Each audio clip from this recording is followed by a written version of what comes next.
L'ambassadeur rwandais en poste en RDC n'en a pas encore fini à se moquer des Congolais.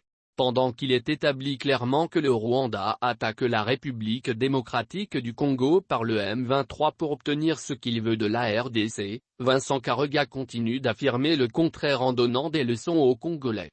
Quel négationnisme! Le tout-puissant ambassadeur rwandais prend position pour son pays en défendant ses intérêts.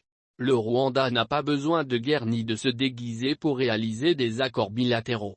La RDC a besoin de paix durable en résolvant la question de 122 groupes armés locaux, étrangers et terroristes internationaux en collaboration avec la région. Soyez plus lucide, a dit Vincent Karega sur un ton narquois. En clair, Vincent Karega dit aux Congolais ce qu'ils doivent faire comme s'ils connaissaient mieux les vrais problèmes de la République que les Congolais. Ce message est en réaction à la lecture faite par Noël Tchiani et Muadim Vita. Suite à cette tension qui monte entre les deux pays, l'ancien candidat à la présidentielle de 2018 a fait passer au crible la situation bilatérale RDC-Rwanda et l'attitude du bon étudiant Paul Kagame à l'égard du Congo et des Congolais. Chaque fois que Paul Kagame veut obtenir quoi que ce soit de la RDC, il active le M23, armée rwandaise déguisée, et réclame le dialogue avec le gouvernement de Kinshasa.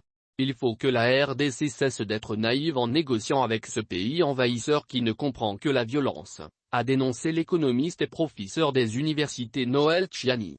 Plusieurs observateurs s'accordent à dire que Paul Kagame a berné les Congolais et abusé de la confiance de Fachi. Ainsi, l'initiateur de la proposition de loi Noël Tchiani appelé autrement de père et de mère invite le gouvernement congolais à ne pas céder au piège de Paul Kagame et du Rwanda pour perpétuer son action occulte sur les de la République démocratique du Congo.